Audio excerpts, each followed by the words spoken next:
याच्या पुढे तुम्हाला काही आयुष्यात आलंच नाही ना सरकार म्हणून. फोन करून काय करता, रिझल्ट काय देणार तुम्ही? तुमचे फोन मस आले. हा, मला इथं मराठ्यांना रिझल्ट द्यायचा आहे, त्यांना आरक्षण द्यायचंय. तुम्ही काय दिलं? फोनवर बोलणं. त्यातलं मी नाहीये बाबा. मला तुम्ही बोलून काय करायचंय? माझ्या मराठ्यांचे लेकरं बाळ अधिकारी झाले पाहिजे, ते साहेब म्हणून माझे आईबाप मराठ्यांना बघायचे. अरे तुम्ही काय उत्तर देता रे नालायकासारखे? काय उत्तर आहे त्यांचे? पश्चिम महाराष्ट्रातला मराठा समाज हा सदन आहे, त्यांच्याकडे ऊस आहे, बागायती आहे, फळबाग आहे. पश्चिम महाराष्ट्रातल्या ओबीसीकडे फळबाग नाही काय? काय सरकार चालित? इतकं क्रूर सरकार आणखीन आलं नसन रे कधीच देशात, जगात. काय उत्तर आहे? पश्चिम महाराष्ट्रातल्या मराठ्यांना आरक्षणाची आवश्यकता नाहीये, कारण ते सदन आहेत, त्यांच्याकडे ऊस येतं, फळबागा आहेत, द्राक्षे येतं. ओबीसीकडे नाहीत काय? मग तिथं असणाऱ्या बागायती असणाऱ्या ओबीसीला आरक्षण नाही काय? ह्यो रूल आहे काय आरक्षणाचा? तिथल्या मराठ्यांकडे ऊस येतं, पाणी, सदन येत म्हणून त्यांना आरक्षण नाही देत आम्ही. मग तिथला ओबीसी काय डोंगरात राहतो का? त्यांच्याकडे फळबागा ऊस नाहीत काय?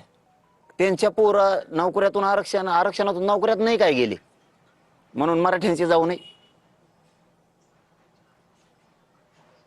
विदर्भ, मराठवाडा, आम्हाला पाणी नाही, आरक्षण बी नाही.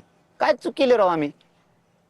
अखंड महाराष्ट्राची एकजूट राहावा म्हणून मराठवाड्याला आरक्षण असून सुद्धा मराठवाडा आरक्षण सोडून अखंड महाराष्ट्र सामील झाला.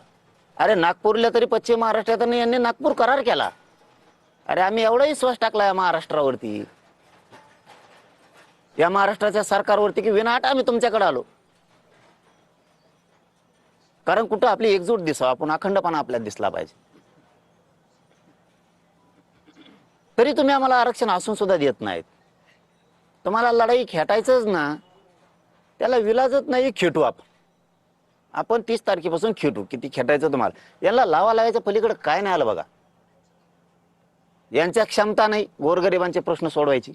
जे सोडतायत ते मराठीकडे गेले नाही पाहिजे म्हणून त्या मंत्र्यांना टार्गेट केलं जातं.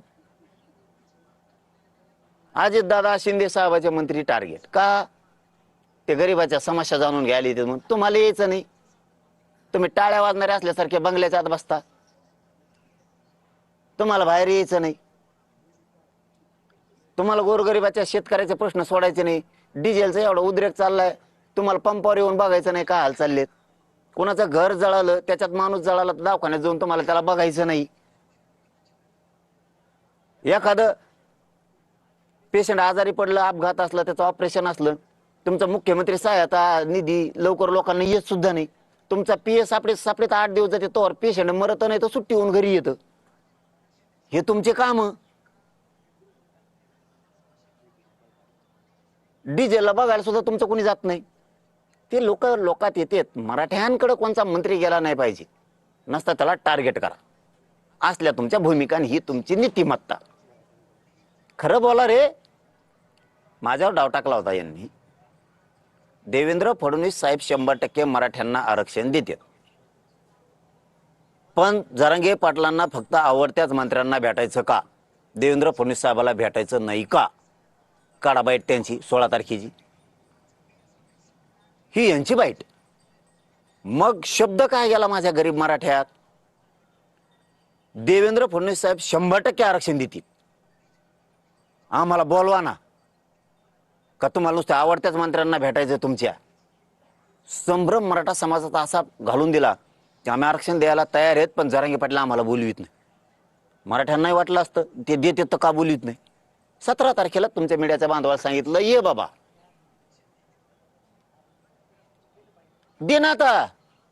मला वाटतं याच्यातून किमान प्रसाद लाड साहेबांचे डोळे उघडतील असं मला वाटतं. मला त्यांना टार्गेट करायचं